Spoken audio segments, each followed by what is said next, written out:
రాహుకాలంలో ఎవరైనా పూజ చేస్తారా?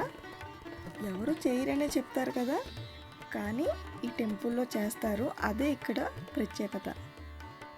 Hi, hello guys, welcome back to my channel. నా పేరు స్నేహ. బెంగళూరు టెంపుల్ రన్ సిరీస్లో పార్ట్ 9th వీడియో అనమాట ఇది. ప్రీవియస్ వీడియోస్ ఎవరైనా చూడకపోయి ఉంటే నా ఛానల్లో ఉంటాయి, వెళ్ళి చూసేయండి. ఛానల్ని సపోర్ట్ చేయండి. ఇంకా కొత్త వాళ్ళు అయితే ఛానల్ని సబ్స్క్రైబ్ చేసుకోండి. ఈరోజు నేను వెళ్తున్నాను మీకు బెంగళూరులో ఇంకొక టెంపుల్ చూపిద్దామని. ఈ టెంపుల్ పేరు బనశంకరి టెంపుల్. ఈ టెంపుల్లో మెయిన్గా అమ్మవారు ఉంటారు. దుర్గాదేవి యొక్క 6వ అవతారంగా చెప్తారు. ఈ టెంపుల్ అడ్రస్ వచ్చేసి సౌత్ బెంగళూరులోని చాలా రద్దీగా ఉండే కనకపుర మెయిన్ రోడ్లో ఎస్ కరియప్ప రోడ్లో మనకి వస్తుందన్నమాట ఈ టెంపుల్. మెట్రోలో రావాలనుకుంటే ఈ టెంపుల్కి చాలా ఈజీగా వచ్చేయచ్చు, ఎందుకంటే మెట్రో స్టేషన్ పక్కనే ఈ టెంపుల్ ఉంటుంది. ఈ ఆలయం చాళుక్య కాలంలో 7వ శతాబ్దం నాటిదని, మళ్ళీ దీన్ని 1750లో మరాఠీ రాజు అయిన పరశురామ్ ఆగ్లేచే పునరుద్ధరించబడిందని చెప్తారు. హిందూ జ్యోతిష్య శాస్త్ర ప్రకారం రాహుకాలంలో పూజ చేయడం అనేది ఒక అశుభమైన సమయం అని అంటారు. కానీ ఈ టెంపుల్లో అయితే అదే టైంలో పూజ చేస్తారు. అది ఎందుకు అంటే, పురాణాల ప్రకారం రాహుకాలంలో 3 మహిళలు వచ్చి పూజారిని పూజ చేయమని అడుగుతారు. దానికి పూజారి మర్యాదగా కుదరదు అని చెప్తారు.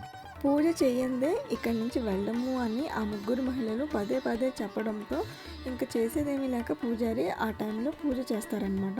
పూజ చేసిన తర్వాత ప్రసాదం ఇద్దామని పూజారి బయటికి వెళ్ళి రాగానే వాళ్ళ 3 కూడా ఆలయం లోపల అదృశ్యమైపోతారు. అశుభ సమయంలో పూజలు చేయడానికి దేవతలే ఇలా వచ్చారు అని, రాహుకాలంలో పూజ చేయడం వల్ల భక్తులకు చాలా మంచిది జరుగుతుందని అప్పటి నుంచి నమ్ముతూ వచ్చారు. 1915లో అమ్మవారి భక్తుడైన శ్రీ సోమనాథ్ శెట్టి అయిన ఒక ఆయన బాదామి నుంచి ఒక విగ్రహాన్ని తెచ్చి ఇక్కడ ప్రతిష్ఠించారు.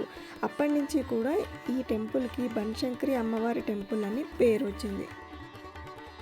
ఈ టెంపుల్ లోపలికి వెళ్ళంగానే ముందుగా మనకి వినాయకుడు ఉంటారు.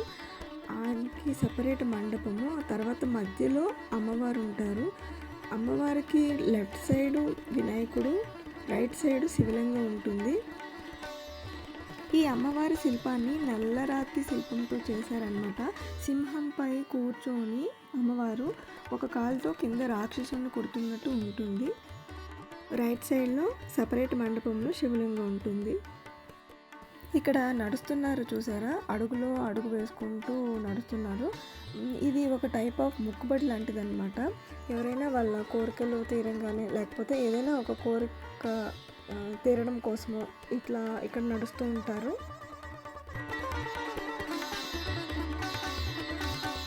ఇంకా ఈ టెంపుల్లో ఆ రోజు ఈ రోజు అనేమీ లేకుండా ప్రతిరోజు కూడా అన్నదానం జరుగుతుందన్నమాట. ఎంతో మందికి ప్రతిరోజు అన్నం పెడతారు. ఈ టెంపుల్లో అందరూ కూడా నిమ్మకాయల్లో మాత్రమే దీపాలు వెలిగిస్తారనమాట. నిమ్మకాయల్లో గుజ్జు తీసేసి అందులో ఒత్తేసి దీపాలు వెలిగిస్తారు. ఇంకా ఇక్కడ చూస్తున్నారు కదా, జనాలు క్యూ కట్టారు ఇక్కడ. ఇది ఏంటి అంటే, అక్కడ కుండలాగా ఒకటి ఉంది కదా, దాని మీద చేతులు పెట్టి 2 బటన్ వేళ్ళు అంటుకునేలాగా పెడతారు. పెట్టిన తర్వాత మన మనసులో ఏదైనా ఒక కోరిక కోరుకొని ఆ చేతులు వాటంతట అవే అలా ముందుకు వెళ్ళి చూపుడు వేలు 2 కలవాలన్నమాట. అలా కలిస్తే వాళ్ళ కోరికలు నెరవేరినాయి అని అర్థం. ఈవిడ చేతులు చూసారా ముందుకు వెళ్ళిపోయినాయి. సో అది కోరిక నెరవేరింది అని అర్థం అనమాట. ఇదైతే చాలామంది నమ్ముతారు ఇక్కడ. అందుకే చాలామంది వచ్చి ఇక్కడ చేతులు పెట్టి కోరికలు నెరవేరుతాయో లేదో తెలుసుకుంటూ ఉంటారు. అంటే మనం ఏదైనా ఒకటి అనుకుంటే అది జరుగుతుందో లేదో అని మనకి అప్పటికప్పుడే రిజల్ట్ చెప్తుంది అనే నమ్మకంతో ఈ ప్రాసెస్ అనేది చేస్తారనమాట చాలామంది. ఈ టెంపుల్లో విశేషాల గురించి మీకు ఎలా అనిపించింది అన్నది ఇక్కడ నాకు కామెంట్ చేయండి. ఇంకో టెంపుల్ వీడియోలో మళ్ళీ కలుస్తాం. This is Sneha. Thanks for watching.